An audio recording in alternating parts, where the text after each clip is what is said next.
Jadi pertanyaannya adalah seberapa urgensikah, seberapa pentingkah Reinhard Sinaga untuk dipulangkan ke Indonesia? Karena kita tahu sekarang ini masalah hukum di Indonesia sangat-sangat buruk, sangat-sangat bobrok. Alangkah baiknya jika masalah hukum di Indonesia ini diselesaikan dahulu, baru kita berpikir keluar. Assalamualaikum warahmatullahi wabarakatuh. Menteri Koordinator Hukum, Hak Asasi Manusia, Imigrasi, dan Pemasyarakatan Indonesia, Yusril Iza Mahendra, berencana lagi akan memulangkan Reinhard Sinaga, seorang predator seks yang terjadi di Inggris. Dan media Inggris menyebutnya sebagai pemerkosa berantai terbesar di dunia, yang memakan korban kurang lebih 190 pria, mayoritas pria semua. Sedang dalami dan juga sedang berkoordinasi dengan Kementerian Luar Negeri, dan belum lama ini juga keluarga dari yang bersangkutan itu sudah datang ke Kementerian Koordinator kami, dan kami mendengar juga pertimbangan permintaan dari pihak keluarganya. Jadi itu sedang kami koordinasikan dan kami pelajari, dan dengan pemerintah Inggris juga baru dimulai awal-awal pembicaraan mengenai masalah ini, karena ada juga orang Indonesia yang dipidana di Inggris. Memang ada juga argumen yang mendukung pemulangan Reinhard Sinaga ini. Salah satunya adalah keluarga Reinhard sendiri yang berusaha untuk dapat memulangkan Reinhard kembali ke Indonesia.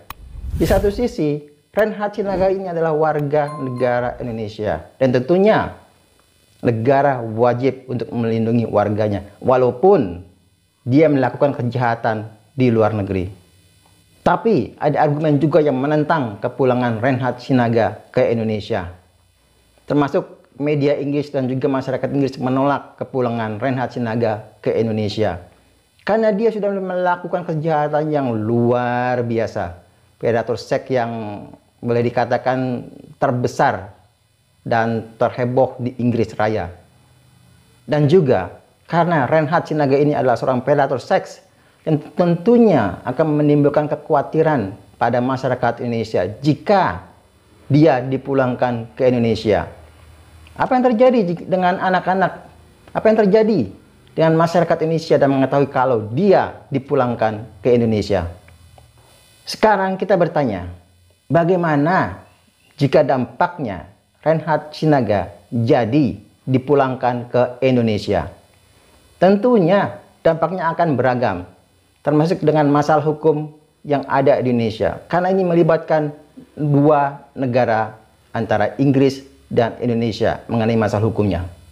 Dari sisi keamanan, Reinhard Sinaga dapat menjadi ancaman bagi masyarakat Indonesia jika dia tidak ditahan di penjara dengan keamanan maksimum, dan itu hanya ada di Nusa Kambangan.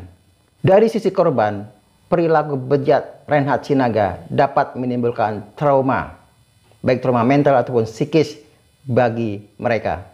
Jadi sebenarnya banyak banget masalah yang perlu dipertimbangkan dan perlu ditimbangkan secara maksimal, secara teliti, jika dan apabila Reinhard Sinaga jadi dipulangkan ke Indonesia.